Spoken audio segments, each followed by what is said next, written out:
nashindwa na mali sina we, ningekuoa malaika.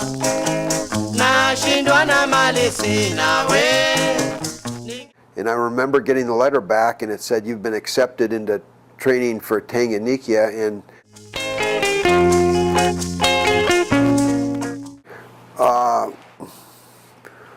the people I met right away, I knew were a little different than the people I had grown up with in high school and college.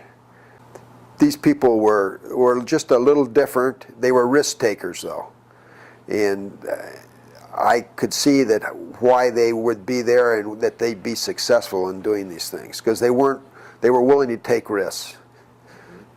Being dressed properly was not high on their agenda. Going to the right party with a certain special person wasn't high on their agenda. Academics weren't necessarily high on their agenda, but there were some very good students. My name is Dennis Warner. I was a Peace Corps volunteer in Tanzania with Tanzania 5 project. I was working as a hydrologist with the Water Development Department, and I served in Tanzania from September 1964 until September of 1966. Thing or another, but ours seemed to be a mixed bag of lots of people that they didn't have enough to make a consistent group. So we had foresters, nurses, agricultural experts, wildlife experts, a few engineers, some lawyers. It was a very mixed bag. And what were first impressions when you got to Syracuse? Well, I thought half the people were weird. But then I was a different person then. I thought everyone was weird except me. Yeah, back then, what was weird about that? Well, they seemed to be wild and radical. And I was not at all that way. I came out of a very introspective, very close personality. Peace Corps helped blossom it out and opened it up. Where are you from? I'm John Weston Kirshner. I was in Tanzania, stationed in Dar es Salaam 1964 through 1967. I actually stayed 3 years. Worked as an architect in the Ministry of Housing and Public Works, and worked on projects anywhere from schools to police posts to a hangar for the Air Force. And as extracurricular projects, I worked on an apartment building, and I think I did some schools, one for the nursing or a daycare center for the Mojo Wanawake wa Tanzania.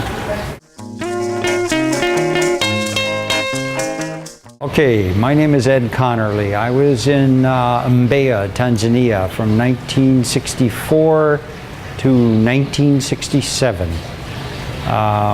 with actually I think it was a 16-month interval in the middle when I went home. I terminated early, came back for all of 1967. Why don't you tell us that story? How did that happen that you terminated early and came back? Well, my father was out of work, and to join Peace Corps I had turned down a job with the IBM Corporation for $10,000 a year, which was a lot of money in those days.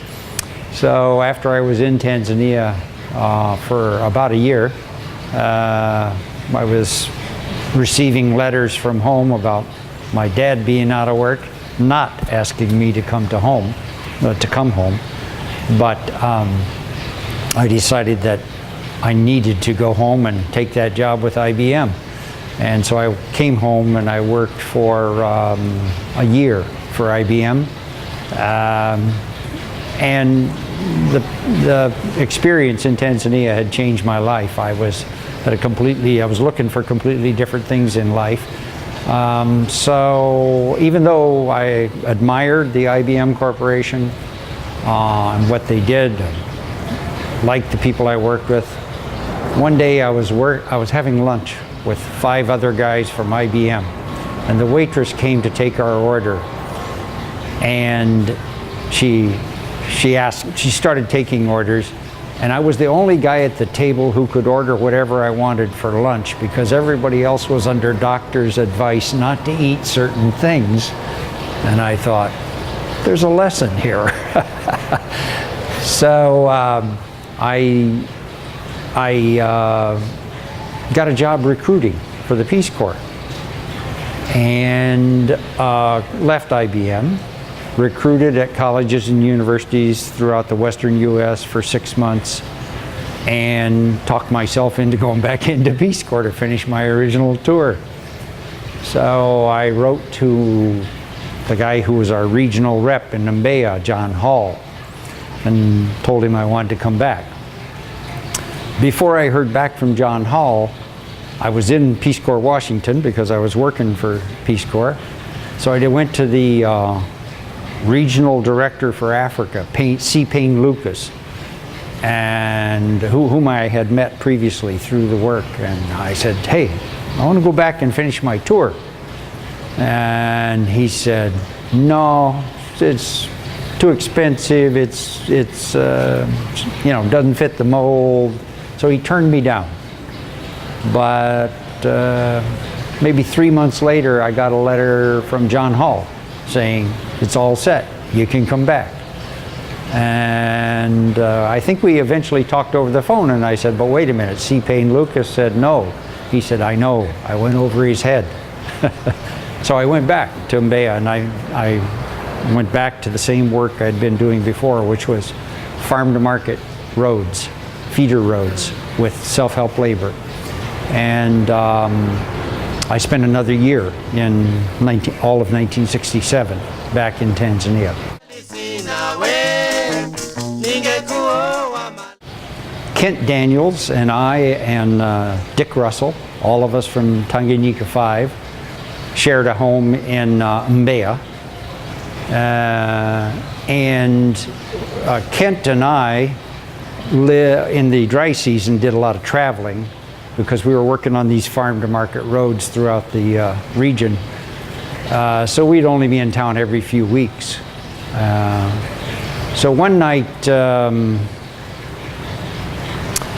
well, we had a cook, and the cook disappeared for a few days. And we after inquiring around, we found out, well, look, he's been in jail.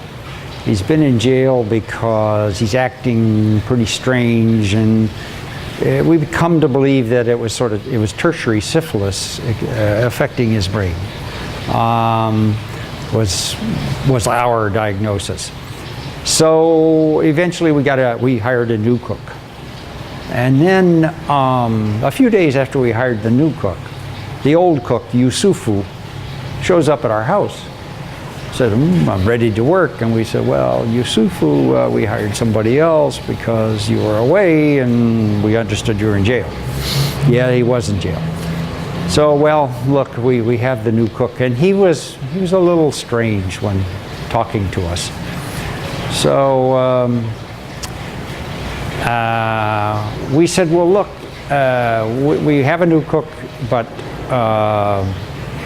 you know, we could hire you to work a day or so to get some money for a bus fare back to your village, something like that. And so we agreed to do that. And so the work that we had was, the new cook didn't live in our servants' quarters. So we said, you can stay overnight in the servants' quarters. So the work that we had for Yusufu was chopping firewood. So we give him an axe, and he goes to work, and then, you know, he does the work, and we feed him, and he's staying overnight in the quarters. We had invited another volunteer to our home that evening, Kathy. Can't remember Kathy's last name, who lived also in Mbeya, from Tanganyika 5. So the four of us had dinner, and you remember in those days there was all of the burglar proofing on the windows, you know, the metal bars and grates and stuff. So after dinner,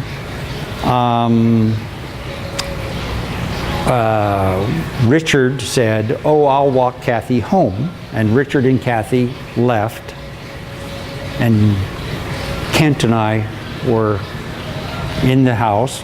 And you know how, nice fire going, reading a book. enjoying, relaxing, and we hear this clang, clang, clang, clang, clang, clang on the back bedroom windows on the bars. And we're thinking, oh my God, Yusufu's out there with the axe. You know, we're just like, oh, what are we gonna do? And we have no idea what to do, but eventually, out of sheer panic, we run out the front door and around the back of the house. I don't know why we're running to the back of the house when we think the guy's there with the axe. We come running around the corner of the house, and here's Richard and Kathy with a stick banging on the bars. They scared the hell out of us, I want to tell you. They were doing that on purpose? Yeah. Oh, that's They wild. were just having fun with us. Because we had been talking about, you know, oh, Yusuf was out there with the axe. I'm Susan Morrow Parkins. I was in Tanzania, East Africa, between T5 and T6, and served as a volunteer secretary from 1965 to 67. Ningekuoa malaika, nashindwa na mali sina we. Ningekuoa malaika,